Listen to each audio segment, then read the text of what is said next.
14 August 1947 একই রাতে জন্ম নিয়েছিল দুটি দেশ আর নিভে গিয়েছিল লাখো জীবন। দিল্লিতে উঠছিল তেরঙ্গা পতাকা আর লাহোরে জ্বলছিল রক্তাক্ত ট্রেন। মাত্র 5 সপ্তাহে টানা একটা দাগ 1.5 কোটি মানুষকে উদ্বাস্তু বানিয়েছিল, কেড়ে নিয়েছিল প্রায় 10 লাখ প্রাণ। এটা কি ধর্মের অনিবার্য পরিণতি ছিল, নাকি রাজনীতির সবচেয়ে ভয়াবহ ব্যর্থতা? আজ আমরা খুঁজে দেখব সেই সত্য যা ইতিহাসের স্তরের নিচে চাপা পড়ে আছে। প্রশ্ন একটাই, বিভাজন কি সত্যিই এড়ানো যেত? তাহলে চলুন পুরো সত্যটাকে খুঁজার চেষ্টা করি। নমস্কার, আমি পবিত্র আর আপনারা দেখছেন জেনান ভাইব।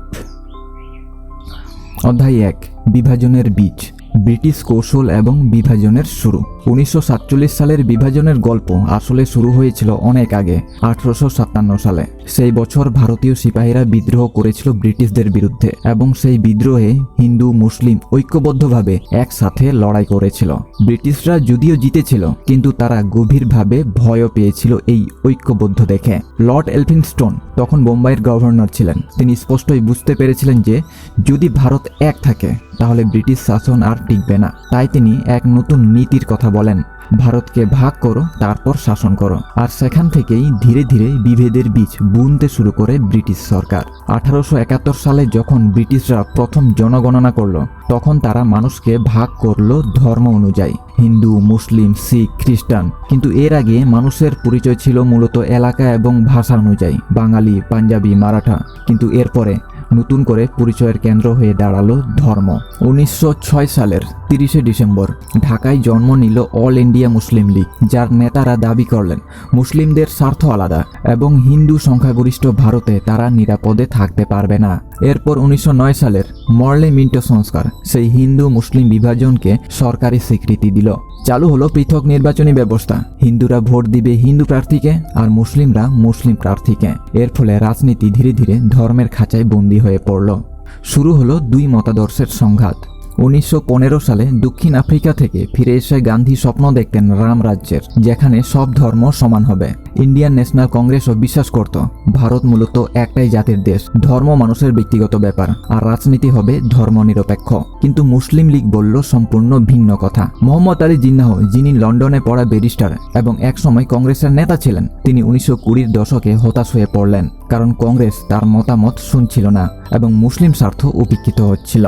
1937 সালে প্রাদেশিক নির্বাচনে কংগ্রেস জিতলেও মুসলিম লীগকে সরকারে নিল না, যা জিন্নাহকে গভীরভাবে বিশ্বাসঘাতকতা অনুভব করালো। তিনি বুঝতে পারলেন যে কংগ্রেস রাজত্বে মুসলিম লীগের কোনো জায়গা নেই।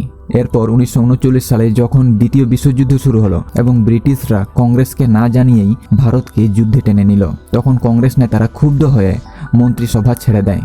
আর তখন জিন্নাহ এই সুযোগ নিয়েই 22 ডিসেম্বর 1939 সালে মুক্তি দিবস ঘোষণা করলেন এবং বললেন মুসলিমরা মুক্ত হলো কংগ্রেস শাসন থেকে। লাহোর প্রস্তাব এবং পাকিস্তানের দাবি। 23 মার্চ 1947 লাহোরে মুসলিম লীগের ঐতিহাসিক সম্মিলনে লাখো মানুষের সামনে দাঁড়িয়ে মোহাম্মদ আলী জিন্নাহ ঘোষণা করলেন হিন্দু ও মুসলিম দুটি আলাদা জাতি, তাদের ধর্ম, সংস্কৃতি, ইতিহাস সবকিছুই আলাদা, তাই তারা এক রাষ্ট্রে স্থায়ীভাবে একসাথে থাকতে পারবে না। তিনি দাবি করলেন আলাদা স্বদেশের জন্য, যেখানে মুসলিমরা সংখ্যাগরিষ্ঠ থাকবে এবং যার নাম হবে পাকিস্তান। আর সেই সম্মেলনেই গৃহীত হলো লাহোর প্রস্তাব। তখন অনেকেই ভেবেছিল এটা হয়তো রাজনৈতিক দর কষাকষির কৌশল, বেশি ক্ষমতা আদায়ের জন্য চাপ সৃষ্টি করার একটা চালাকি। কিন্তু ইতিহাসবিদ আয়েশা জালাল তার গবেষণায় বলেছেন জিন্নাহর লক্ষ্য হয়তো সরাসরি দেশভাগ ছিল না, বরং তিনি চেয়েছিলেন একটি ফেডারেল কাঠামোর মধ্যে মুসলিমদের শক্তিশালী ও নিরাপদ অবস্থান। কিন্তু দ্রুত বদলে যাওয়া রাজনীতি আর উত্তপ্ত পরিস্থিতি শেষ পর্যন্ত তার নিজেরই নিয়ন্ত্রণের বাইরে চলে গেছিল। যুদ্ধ শেষের সংকট এবং ক্যাবিনেট মিশন। 1945 সালে দ্বিতীয় বিশ্বযুদ্ধে ব্রিটেন জিতলেও তখন ব্রিটেন অর্থনৈতিকভাবে প্রায় নিঃস্ব। এত বড় সাম্রাজ্য ধরে রাখার শক্তি তাদের আর ছিল না। ব্রিটিশ প্রধানমন্ত্রী ক্লেমেন্ট এটলি ঠিক বুঝতে পেরেছিলেন ভারতের স্বাধীনতা এখন সময়ের ব্যাপার। কিন্তু প্রশ্ন শুধু একটাই, সেটা কিভাবে হবে? 1946 সালের মার্চে ব্রিটিশ সরকার পাঠালো ক্যাবিনেট মিশন। তাদের প্রস্তাব ছিল 3 স্তরের একটি ফেডারেশন। প্রদেশগুলো হবে শক্তিশালী, কিন্তু কেন্দ্র থাকবে তুলনামূলক দুর্বল, আর হিন্দু মুসলিম এক রাষ্ট্রের মধ্যেই একসাথে থাকবে। শুরুতে কংগ্রেস এবং মুসলিম লীগ দুপক্ষই এই পরিকল্পনাতে রাজি হয়েছিল, কিন্তু জুলাই মাসে এক সংবাদ সম্মেলনে জওহরলাল নেহরু বলেন, কংগ্রেস কোনো চুক্তিতেই স্থায়ীভাবে বাধা নয়, গণপরিষদে তারা নিজেদের মতো সিদ্ধান্ত নেবে। নেহরুর এই মন্তব্যে মোহাম্মদ আলী জিন্নাহ ক্ষুব্ধ হয়ে ওঠেন। তার মনে হলো কংগ্রেস শেষ পর্যন্ত এই সমঝোতা মানবে না। এরপর উত্তেজনা চরমে পৌঁছায়, আর 16 আগস্ট 1946-এ তিনি ডাক দেন ডাইরেক্ট অ্যাকশন ডে, সরাসরি সংগ্রামের দিন। অধ্যায় 2, রক্তের জোয়ার, সরাসরি সংগ্রাম দিবস এবং কলকাতার রক্ত স্নান। 16 আগস্ট 1946 সাল, সেদিন ছিল শুক্রবার এবং কলকাতার আকাশ ছিল পরিষ্কার। সকালে মুসলিম লীগের সমাবেশ হলো এবং জিন্নাহের বক্তৃতা শোনা হলো, কিন্তু দুপুরের পর যা শুরু হলো তা ছিল এক ভয়াবহ হত্যাযজ্ঞ। হিন্দু দোকানে আগুন লাগানো হলো, মুসলিম বাড়িতে হামলা চলল, রাস্তায় পড়ে রইল লাশের স্তূপ। প্রথম দিনেই 4000 মানুষ মারা গেল এবং 3 দিনের দিনে সংখ্যা দাঁড়ালো 10,000-এ। এটা ছিল একটা স্পষ্ট সংকেত যে ভারত ভাগ ছাড়া এই রক্তপাত থামবে না।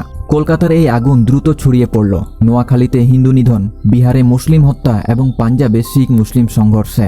গান্ধী এই দাঙ্গা থামাতে পায়ে হেঁটে শুরু করলেন গ্রাম থেকে গ্রামে ভ্রমণ, নোয়াখালী থেকে বিহার পর্যন্ত। 76 বছরের এই বৃদ্ধ খালি পায়ে হেঁটে মানুষকে বলছেন শুধু শান্তি চাই, ভালোবাসা চাই। কিন্তু ঘৃণার যে আগুন জ্বলে উঠেছিল তা নিভছিল না, বরং তা দিন দিন আরও তীব্র হচ্ছিল। মাউন্টব্যাটেনের তাড়াহুড়ো এবং বিভাজনের সিদ্ধান্ত। 1947 সালের মার্চ মাসে লর্ড মাউন্টব্যাটেন এলেন ভারতের শেষ ভাইসরয় হয়ে। তার স্ত্রী ইডিউনা যখন দাঙ্গার বিভৎসতা প্রত্যক্ষ করলেন, তখন তিনি তার স্বামীকে বললেন, যত তাড়াতাড়ি সম্ভব এখান থেকে চলে যেতে হবে। মাউন্টব্যাটেন বুঝতে পারলেন পরিস্থিতি সম্পূর্ণ নিয়ন্ত্রণের বাইরে চলে গেছে। তাই 3রা জুন 1947 সালে তিনি ঘোষণা করলেন বিভাজন পরিকল্পনা। ভারত ভাগ হবে 2টি দেশে, ভারত এবং পাকিস্তান, এবং তারিখ ধার্য করা হলো 15 আগস্ট 1947। এর মানে হলো মাত্র 2 মাস সময়, আর এর মধ্যেই সবকিছু সম্পন্ন করতে হবে। কিন্তু সবচেয়ে বড় এবং জটিল প্রশ্ন ছিল সীমারেখা কোথায় হবে। রেডক্লিফ লাইন এবং 5 সপ্তাহের বিপর্যয়। এই বিশাল দায়িত্বটা পড়েছিল সিরিল রেডক্লিফের উপর, একজন ব্রিটিশ আইনজীবী যিনি এর আগে কখনো ভারতে আসেননি। তিনি ভারতীয় ভূগোল জানতেন না, স্থানীয় সমাজ সংস্কৃতিও বুঝতেন না। তবু তাকেই দেওয়া হলো মাত্র 5 সপ্তাহের সময় বাংলা আর পাঞ্জাব ভাগ করার জন্য, 45 কোটি মানুষের ভবিষ্যৎ ঠিক করার জন্য, 1000 বছরের ইতিহাসে দাগ টানার জন্য। রেডক্লিফ দিল্লির এক বন্ধ ঘরে বসে কাজ শুরু করলেন। সামনে ছিল একটা মাত্র পুরনো মানচিত্র, হাতে একটা পেন্সিল। মাঠে গিয়ে দেখা হলো না, সাধারণ মানুষের সঙ্গে কথা বলা হলো না। সিদ্ধান্ত নেওয়া হলো মূলত পরিসংখ্যান দেখে, কোথায় হিন্দু বেশি, কোথায় মুসলিম বেশি। শেষ পর্যন্ত তিনি এমন এক রেখা টানলেন যা নদী কেটে দিল, রেলপথ ভেঙে দিল, পরিবার আলাদা করে দিল। লাহোরের শিখ গুরুদ্বার পড়ে গেল পাকিস্তানে, আবার মুসলিম সংখ্যাগরিষ্ঠ মুর্শিদাবাদ রইল ভারতে।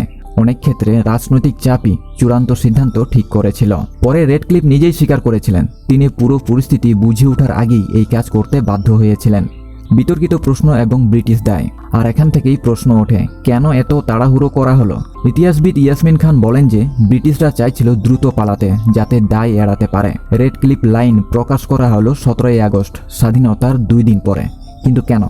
অনেকের মতে এটা ইচ্ছে করেই করা হয়েছিল, স্বাধীনতার উদযাপন যেন সঙ্গে সঙ্গে বিভাজনের ধাক্কায় ভেঙে না পড়ে, আর প্রশাসনিক বিশৃঙ্খলার দায় যেন নতুন সরকারের উপর গিয়ে পড়ে। পরে মাউন্টব্যাটেন স্বীকার করেছিলেন যে আমরা জানতাম রক্তপাত হবে, কিন্তু আমরা ভাবিনি এতটা ভয়াবহ হবে। তাই প্রশ্ন থেকেই যায়, যদি আরও সময় নেওয়া হতো, যদি সীমারেখা আগে থেকেই জানানো হতো, যদি প্রশাসনিক প্রস্তুতি নেওয়া হতো, তাহলে কি লাখো মানুষকে কি বাঁচানো যেত না? অধ্যায় 3, মানবিক মূল্য, স্বাধীনতা এবং মৃত্যুর যুগলবন্দি। 14 আগস্ট মধ্যরাতে পাকিস্তান জন্ম নিল এবং 15 আগস্ট মধ্যরাতে ভারত স্বাধীন হলো। দিল্লিতে নেহরু তার বিখ্যাত বক্তৃতা দিলেন, মধ্যরাতে যখন পৃথিবী ঘুমিয়ে ভারত জেগে উঠবে জীবন ও স্বাধীনতায়। কিন্তু লাহোরে যা জেগে উঠল তা ছিল মৃত্যু। 17 আগস্ট রেডক্লিফ লাইন প্রকাশিত হলে লাখো মানুষ হঠাৎ জানতে পারল তারা এখন ভুল দেশে আছে। হিন্দু শিখরা যারা পাকিস্তানে পড়ল তারা দৌড়ালো ভারতের দিকে, আর মুসলিমরা যারা ভারতে ছিল তারা ছুটল পাকিস্তানে। ইতিহাসের সবচেয়ে বড় গণ অভিবাসন। 1.5 থেকে 2 কোটি মানুষ একসাথে ভিটেমাটি ছেড়ে পথে নামলো। কেউ 100 মাইল পায়ে হেঁটে, কেউ বড়দের গাড়িতে চড়ে, কেউ ট্রেনে ঠাসাঠাসি করে সীমান্তের দিকে এগোতে লাগলো। সঙ্গে ছিল শুধু যতটুকু হাতে নেওয়া যায়, একটু খাবার, কিছু কাপড়, পরিবারের ছবি, আর পিছনে ফেলে আসতে হলো বাড়ি, জমি, স্মৃতি, শেকড়, পুরো এক জীবন। কিন্তু এই পথ মোটেই নিরাপদ ছিল না। সামনে অপেক্ষা করছিল অনিশ্চয়তা, ভয় আর অদৃশ্য সহিংসতার ছায়া। মৃত্যু, ট্রেন এবং সংঘবদ্ধ হত্যাযজ্ঞ। লাহোর থেকে একটি ট্রেন ছাড়ল অমৃতসরের উদ্দেশ্যে। পুরো ট্রেনে ভর্তি হিন্দু শিখ পরিবার। মাঝপথে সে ট্রেন থামানো হলো এবং সে ট্রেনে সশস্ত্র দাঙ্গাকারী দল উঠে পড়ল, আর পুরুষদের কুপিয়ে মারা হলো, নারীদের অপহরণ করা হলো, আর শিশুদের ছুঁড়ে ফেলা হলো জানালা দিয়ে। ট্রেন যখন গন্তব্যে পৌঁছালো তখন পুরোটা লাশ ভর্তি, আর দরজায় লেখা ছিল, এটা পাকিস্তানের উপহার। এরপর একই ঘটনা ঘটল এই সাইড থেকেও। অমৃতসর থেকে লাহোরের উদ্দেশ্যে যাত্রা করা মুসলিম পরিবারের ট্রেন লাশ হয়ে পৌঁছালো, আর দরজায় লেখা, এটা হিন্দুস্তানের উপহার। অপহৃত নারী এবং সম্মান হত্যা। প্রায় ৭৫,০০০ থেকে ১ লাখ নারীকে অপহরণ করা হয়েছিল, যাদের জোর করে ধর্মান্তরিত করা হয়, জোর করে বিয়ে দেওয়া হয় এবং নির্যাতন করা হয়। আরও সবচেয়ে ভয়াবহ বিষয় ছিল, অনেক পরিবার নিজেই তাদের মেয়েদের মেরে ফেলল তথাকথিত সম্মান বাঁচাতে। রাওয়ালপিন্ডিতে একটি কুয়ো ছিল যেখানে ৯০ জন মেয়ে লাফ দিয়েছিল শত্রুদের হাতে পড়ার আগে। পাঞ্জাবের নরক যন্ত্রণা। পাঞ্জাবের পরিস্থিতি সবচেয়ে ভয়াবহ ছিল, কারণ শিখরা হারিয়েছিল সবকিছু। তাদের বহু পবিত্র স্থান পড়ল পাকিস্তানে, তাদের উর্বর জমি চলে গেল অন্যদের হাতে। এই ক্ষোভে তারা প্রতিশোধ নিল মুসলিমদের উপর এবং লাহোরের রাস্তায় হত্যাযজ্ঞ চলল, গ্রামের পর গ্রাম পুড়িয়ে দেওয়া হলো। এই হিংসা একদিকেই থামল না, মুসলিম দলগুলো পাল্টা আঘাত হানল। অমৃতসর, জলন্ধর শহর থেকে গ্রাম সর্বত্র ছড়িয়ে পড়েছিল গণহত্যা আর আতঙ্ক। সাধারণ মানুষ মাঝখানে আটকা পড়ল। পুলিশ ছিল অসহায়, প্রশাসন ভেঙে পড়েছিল, আর সেনাবাহিনী এত বিশাল সংকট সামলানোর মতো প্রস্তুতি ছিল না। পুরো অঞ্চল যেন আইনের বাইরে চলে গিয়েছিল। সংখ্যার অনিশ্চয়তা এবং উদ্বাস্তু যন্ত্রণা। কত মানুষ মারা গিয়েছিল এই প্রশ্নের আজও কোনো সুনিশ্চিত উত্তর নেই। সরকারি হিসাব বলছে প্রায় ২ লাখ, আবার অনেক ইতিহাসবিদ মনে করেন সংখ্যা ১০ লাখের কাছাকাছি, আবার কেউ কেউ বলেন হয়তো ২০ লাখও ছাড়িয়েছিল। সত্যিটা হয়তো আর কখনো জানা যাবে না, কারণ অসংখ্য গ্রাম পুরোপুরি নিশ্চিহ্ন হয়ে গিয়েছিল, বহু লাশ নদীতে ভেসে গিয়েছিল, আর অগণিত মৃত্যু কোনোদিনও কাগজে লেখা হয়নি। আর যারা বেঁচে রইল তারা পৌঁছালো উদ্বাস্তু শিবিরে। হাজার হাজার মানুষ গাদাগাদি করে থাকতো অস্থায়ী তাঁবুর নিচে, কিন্তু পর্যাপ্ত খাবার ছিল না, পরিষ্কার জল ছিল না, ওষুধ ছিল না, যার কারণে কলেরা আর টাইফয়েড ছড়িয়ে পড়ল দ্রুত। অপুষ্টিতে মারা গেল শিশু, দুর্বল শরীর আর ভাঙা মনে হার মানল বৃদ্ধরা। অনেকে শেষ পর্যন্ত টিকে গেল ঠিকই, কিন্তু তারা হারিয়েছিল সবকিছু, বাড়ি, জমি, ব্যবসা, বন্ধু, প্রতিবেশী, শৈশবের স্মৃতি। এক বৃদ্ধ উদ্বাস্তু একবার বলেছিলেন, আমি বেঁচে আছি, কিন্তু আমার জীবনটা রয়ে গেছে ওপারে। তখন বন্ধ ঘরে মানচিত্রে দাগ টেনেছিলেন রাজনীতিকরা, কিন্তু তার মূল্য দিয়েছিল সাধারণ মানুষ, রক্ত দিয়ে, কান্না দিয়ে, আর চিরদিনের জন্য হারিয়ে যাওয়া জীবনের বিনিময়ে। অধ্যায় ৪, দায় কার? ব্রিটিশদের যুক্তি এবং আত্মপক্ষ সমর্থন। এই ভয়াবহ বিপর্যয়ের পর স্বাভাবিকভাবেই প্রশ্ন ওঠে, দায় কার? ভারতের শেষ ভাইসরয় লর্ড মাউন্টব্যাটেন দাবি করেছিলেন ব্রিটিশরা নাকি শেষ পর্যন্ত ঐক্যই চেয়েছিল। তার মতে ক্যাবিনেট মিশন এমন এক ফেডারেশন প্রস্তাব করেছিল যেখানে হিন্দু মুসলিম একসাথে থাকতে পারত, কিন্তু ভারতীয় নেতারাই নাকি তাতে একমত হয়নি। তিনি আরও যুক্তি দিয়ে বলেন, তাড়াহুড়ো করা হয়েছিল গৃহযুদ্ধ এড়াতে, কারণ দেরি হলে রক্তপাত আরও বাড়ত। ব্রিটিশ প্রধানমন্ত্রী ক্লেমেন্ট অ্যাটলিও পরে একই সুরে কথা বলেন। তার বক্তব্য ছিল, ব্রিটেন নাকি আন্তরিকভাবে শান্তিপূর্ণ সমাধান খুঁজতে চেয়েছিল, কিন্তু শেষ পর্যন্ত ভারতীয় রাজনৈতিক শক্তিগুলো নিজেরাই বিভাজনের পথে হাঁটতে চেয়েছিল। ইতিহাসবিদদের তীব্র সমালোচনা। কিন্তু ইতিহাসবিদরা এই ব্যাখ্যা মানতে রাজি হননি এবং তারা তীব্র প্রশ্ন তুলেছেন। রামচন্দ্র গুহা বলেন, ব্রিটিশরা ১৫০ বছর ধরে নীতিগতভাবেই বিভাজনের রাজনীতি করেছে। পৃথক নির্বাচন, সাম্প্রদায়িক প্রতিনিধিত্ব, এসবের মধ্যে দিয়েই তারা ধীরে ধীরে ফাটল তৈরি করেছে। তিনি আরও বলেন, যে বীজ ব্রিটিশরা বুনেছিল ১৯৪৭ সালে, সেটা রক্তাক্ত ফসলে পরিণত হয়। ইতিহাসবিদ ইয়াসমিন খান আরও কঠোরভাবে বলেন, লর্ড মাউন্টব্যাটেন ইচ্ছাকৃতভাবেই প্রক্রিয়াটা দ্রুত শেষ করতে চেয়েছিলেন, যাতে দায় এড়ানো যায় এবং ব্রিটেন নিজেদের হাত পরিষ্কার রাখতে পারে। প্রশ্ন ওঠে, কেন রেড ক্লিফ লাইন গোপন রাখা হলো এবং কেন স্বাধীনতার ২ দিন পরে প্রকাশ করা হলো? যদি মানুষ আগে জানতো, তারা প্রস্তুতি নিতে পারত, পরিকল্পনা করতে পারত এবং সহিংসতা অনেকটা কমানো যেত। কংগ্রেসের ভুল হিসাব এবং অহংকার। জওহরলাল নেহরু এবং সর্দার প্যাটেলও এই বিপর্যয় থেকে পুরোপুরি দায়মুক্ত নন। তারা বিশ্বাস করেছিলেন যে জিন্নাও শুধু ব্লাফ দিচ্ছেন এবং পাকিস্তান শুধু দর কষাকষির একটি হাতিয়ার, কখনো বাস্তবে সম্ভব হবে না। নেহরু আরও মনে করতেন যে যুক্তি দিয়ে সবকিছু সমাধান হবে এবং আধুনিক ভারতে ধর্মের কোনো জায়গা থাকা উচিত নয়। কিন্তু তিনি মারাত্মক ভুল করেছিলেন যখন ক্যাবিনেট মিশনের পরে সংবাদ সম্মেলনে বললেন, আমরা কোনো চুক্তিতে বাধা নই এবং গণপরিষদে আমরা স্বাধীন। এই একটি মাত্র বক্তব্যই ভেঙে দিয়েছিল শেষ সেতু এবং জিন্নাহকে নিশ্চিত করে দিয়েছিল যে কংগ্রেসের সাথে কোনো আপোষ সম্ভব নয়। আবার এদিকে প্যাটেল মনে করতেন যে পাকিস্তান হয়ে গেলে ঝামেলা শেষ হয়ে যাবে এবং একটি শক্তিশালী হিন্দু সংখ্যাগরিষ্ঠ ভারত তৈরি করা সম্ভব হবে, কিন্তু তিনি অনুমান করতে পারেননি যে এর জন্য কত রক্ত ঝরবে এবং কত মানুষ যন্ত্রণা ভোগ করবে। জিন্নাহর দ্বিধা এবং নিয়ন্ত্রণহীনতা। মোহাম্মদ আলী জিন্নাহ সম্পর্কেও প্রশ্ন ওঠে যে তিনি কি সত্যিই জানতেন কি ঘটতে যাচ্ছে। আয়েশা জালাল তার গভীর গবেষণায় দেখিয়েছেন জিন্নাহ আসলে চাননি সত্যি দেশভাগ হয়ে যাক, বরং তিনি চেয়েছিলেন ফেডারেশনে মুসলিমদের জন্য একটা শক্তিশালী অবস্থান তৈরি হোক, কিন্তু পরিস্থিতি ধীরে ধীরে তার নিয়ন্ত্রণের বাইরে চলে যায়। জিন্নাহ তার বক্তৃতায় সবসময় বলতেন শান্তিপূর্ণ স্থানান্তরের কথা এবং তিনি কখনো চাননি এত রক্তপাত হোক, কিন্তু সমস্যা ছিল তার রাজনীতি সাম্প্রদায়িক আবেগকে এতটাই জাগিয়ে তুলেছিল যে তিনি আর সেটা নিয়ন্ত্রণ করতে পারেননি। পাকিস্তান তৈরি হওয়ার মাত্র 1 বছরের মধ্যেই তিনি মারা গেলেন যক্ষা রোগে, হতাশ এবং ভাঙা হৃদয় নিয়ে। মৃত্যুর আগে তিনি বলেছিলেন, এটা সেই পাকিস্তান নয় যা আমি চেয়েছিলাম। গান্ধীর ট্র্যাজেডি এবং চূড়ান্ত পরিণতি। মোহনদাস করমচাঁদ গান্ধী, যিনি সারা জীবন হিন্দু মুসলিম ঐক্যের জন্য লড়েছেন, তিনি বলেছিলেন যে আমার লাশের উপর দিয়ে ভারত ভাগ হবে, কিন্তু শেষ পর্যন্ত তিনিও মেনে নিয়েছিলেন বিভাজন, কারণ বিকল্প ছিল আরও একটি ভয়াবহ গৃহযুদ্ধ যা সম্ভবত আরও বেশি প্রাণহানি ঘটাতো। তিনি কাউকে দোষ দেননি, বরং বিনয়ের সাথে বলেছিলেন যে আমরা সবাই ব্যর্থ হয়েছি। 30 জানুয়ারি 1948 সালে নাথুরাম গডসে তাকে গুলি করে হত্যা করল, কারণ গডসে মনে করত যে গান্ধী মুসলিমদের তোষণ করেছেন এবং হিন্দুদের স্বার্থের বিপক্ষে গেছেন। তবে বিভাজন শুধু দেশ ভাগ করেনি, মানুষের মনকেও গভীরভাবে বিভক্ত করেছিল। সমন্বিত দায় এবং সাধারণ মানুষের উপেক্ষা। আর সত্যি কথা হলো এই বিপর্যয়ের দায় কোনো একজনের নয়, বরং সবার। ব্রিটিশদের দায় আছে তাদের শতাব্দব্যাপী বিভাজন নীতির জন্য, কংগ্রেস নেতাদের দায় আছে তাদের অহংকার এবং ভুল বিচারের জন্য, মুসলিম লীগের দায় আছে তাদের সাম্প্রদায়িক রাজনীতি করার জন্য এবং স্থানীয় নেতাদের দায় আছে মানুষকে উস্কানোর জন্য। কিন্তু সবচেয়ে বড় একটা ট্র্যাজেডি ছিল, তা হলো সাধারণ মানুষের কণ্ঠস্বর কেউ শোনেনি, কেউ শুনতেও চায়নি। তারা বিভাজন চায়নি, তারা চায়নি রক্তপাত, তারা চায়নি ঘর ছাড়তে, কিন্তু তাদের কেউ জিজ্ঞাসা করেনি যে তারা কি চায়। রাজনীতির দাবা খেলায় তারা ছিল শুধু ঘুঁটি, যাদের ইচ্ছা অনিচ্ছার কোনো মূল্য ছিল না। অধ্যায় 5, ক্ষত যা শুকায়নি। কাশ্মীর সংকট এবং অব্যাহত সংঘাত। 1947 সালে কাগজে বিভাজন শেষ হলেও বাস্তবে তা কখনো শেষ হয়নি। সেই বছরেই অক্টোবরে পাকিস্তানি গোত্রীয় যোদ্ধারা কাশ্মীর আক্রমণ করল, যেখানে মহারাজা হরি সিং ছিলেন হিন্দু, কিন্তু জনসংখ্যার 77% ছিল মুসলিম। কিন্তু বারবার আক্রমণ আর অস্থিরতার মধ্যে তিনি শেষ পর্যন্ত ভারতের সঙ্গে যোগ দেওয়ার সিদ্ধান্ত নেন, আর পাকিস্তান এটা মানতে পারল না, যা থেকে শুরু হলো প্রথম ভারত পাকিস্তান যুদ্ধ। এরপর হয়েছে 1965 সালে, 1971 সালে এবং 1999 সালে কার্গিল যুদ্ধ। আজও কাশ্মীর বিবাদের কেন্দ্রবিন্দুতে আছে এবং আজও সীমান্তে নিয়মিত গুলি চলে। এই সমস্যার মূল কারণ হলো রেড ক্লিফ কাশ্মীরের সীমা সঠিকভাবে ঠিক করতে পারেননি। রাজনৈতিক অস্পষ্টতা আর অসম্পূর্ণ সিদ্ধান্ত সব মিলিয়ে কাশ্মীর এমন এক সমস্যায় পরিণত হয়েছে যার সমাধান আজও অধরা। পারমাণবিক প্রতিদ্বন্দ্বিতা এবং বৈশ্বিক হুমকি।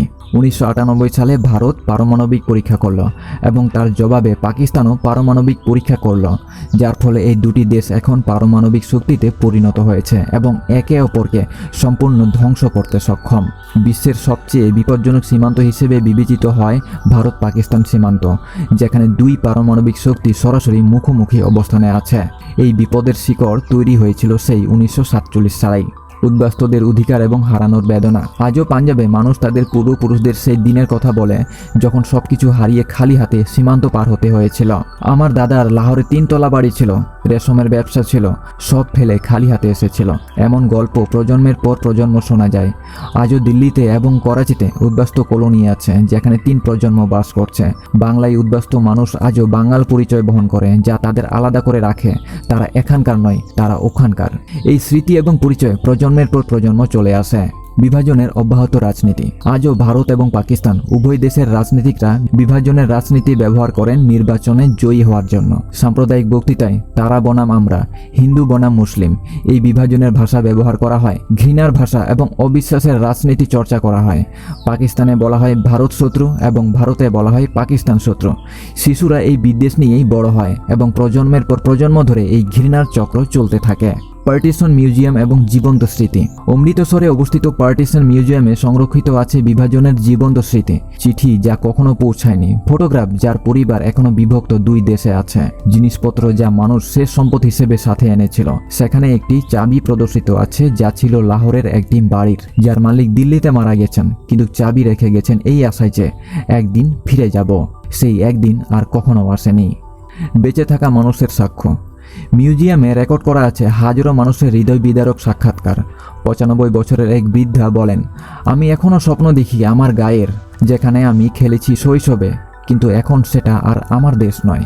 একজন বৃদ্ধ বলেন, আমার বন্ধু ছিল মুসলিম, আমরা একসাথে বড় হয়েছি, বিভাজনের পরে তাকে আর দেখিনি, জানি না সে বেঁচে আছে কিনা। এই গল্পগুলো মনে করিয়ে দেয় যে রাজনীতিকরা যা ভাগ করেছিল সেটা শুধু মানচিত্র নয়, বরং মানুষের জীবন, বন্ধুত্ব, পরিবার এবং স্মৃতি। বিভাজনের অসমাপ্ত অধ্যায়। 1947 সালের বিভাজন আসলে কখনো শেষ হয়নি, এটা আজও চলছে। যখন ভারত পাকিস্তান ক্রিকেট খেলে তখন এটা শুধু খেলা নয়, এটা 1947-এর প্রতিধ্বনি। যখন সীমান্তে গোলাগুলি হয় তখন এটা 1947-এর অসমাপ্ত যুদ্ধের ধারাবাহিকতা। যখন রাজনীতিকরা ধর্মের ভিত্তিতে ভোট চায় তখন এটা 1947-এর বীজ বৃক্ষের ফল যা আজও ফলছে। সত্যি বলতে বিভাজন থেমে নেই, এটা চলছে মনে, ভাষায়, রাজনীতিতে এবং প্রতিদিনের জীবনে। অসমাপ্ত প্রশ্ন। আমরা এখন ফিরে আসি আমাদের প্রথম এবং সবচেয়ে গুরুত্বপূর্ণ প্রশ্নে, বিভাজন কি সত্যি অনিবার্য ছিল? ইতিহাস যদি আমরা গভীরভাবে বিশ্লেষণ করি তাহলে উত্তরটা পাবো, হয়তো বিভাজন অনিবার্য ছিল না। যদি ব্রিটিশরা 150 বছর ধরে বিভাজনের বীজ না বুনত, যদি কংগ্রেস এবং মুসলিম লীগ পরস্পরে বিশ্বাস করত এবং একসাথে কাজ করার চেষ্টা করত, যদি ক্যাবিনেট মিশনের ফেডারেশন পরিকল্পনা সৎভাবে বাস্তবায়ন করা হতো এবং যদি নেতারা তাদের ব্যক্তিগত অহংকার ছেড়ে আপোষ করতে রাজি হতো, তাহলে হয়তো এক হয়ে থাকা যেত। কিন্তু ইতিহাসে হয়তো বলে কিছু নেই, যা ঘটেছে তা ঘটে গেছে এবং আমরা শুধু তা থেকে শিখতে পারি। তাহলে এই ভয়াবহ অভিজ্ঞতা থেকে আমরা কি শিখলাম? প্রথমত, ধর্ম এবং রাজনীতির মিশ্রণ সবসময়ই বিষাক্ত এবং বিপজ্জনক। দ্বিতীয়ত, সাম্প্রদায়িক বিদ্বেষ তৈরি করা খুব সহজ, কিন্তু একবার তৈরি হলে তা নিয়ন্ত্রণ করা প্রায় অসম্ভব হয়ে পড়ে। তৃতীয়ত, রাজনৈতিক নেতারা যে সিদ্ধান্ত নেন তার মূল্য সবসময় সাধারণ মানুষকে দিতে হয়। চতুর্থ, কোনো বিভাজনই পরিষ্কার বা সহজ হয় না, এটা সবসময়ই গভীর ক্ষত সৃষ্টি করে যা প্রজন্মের পর প্রজন্ম বয়ে বেড়াতে হয়। আজকের বিশ্বে আমরা দেখছি বিভাজনের রাজনীতি বিভিন্ন দেশে মাথা তুলছে। ধর্মের নামে, জাতীয়তার নামে, আমরা বনাম তারা, এই বিভাজনের ভিত্তিতে। 1947 সালের ভারত বিভাজন আমাদের গুরুত্বপূর্ণ সতর্ক বার্তা দেয়। বিভাজন সৃষ্টি করা সহজ, কিন্তু এর মূল্য অত্যন্ত ভয়াবহ এবং দীর্ঘস্থায়ী। তো এখন আমি আপনার কাছে একটা প্রশ্ন রাখতে চাই। কল্পনা করুন যদি আপনি 1947 সালে থাকতেন এবং আপনার হাতে সিদ্ধান্ত নেওয়ার ক্ষমতা থাকতো, আপনি কি করতেন? বিভাজন মেনে নিতেন নাকি শেষ পর্যন্ত ঐক্যের জন্য লড়তেন? এই প্রশ্নের কোনো সহজ উত্তর নেই এবং থাকতেও পারে না, কিন্তু প্রশ্নটা করা অত্যন্ত জরুরি। কারণ ইতিহাস শুধু অতীতের বিষয় নয়, ইতিহাস আসলে একটা আয়না যেখানে আমরা দেখতে পাই আমাদের বর্তমানের প্রতিফলন এবং শিখতে পারি ভবিষ্যতের জন্য মূল্যবান পাঠ। আশা করি ভিডিওটা আপনাদের ভালো লেগেছে। যদি ভালো লেগে থাকে অবশ্যই চ্যানেলটি সাবস্ক্রাইব করে ভিডিওটা লাইক করে যাবেন।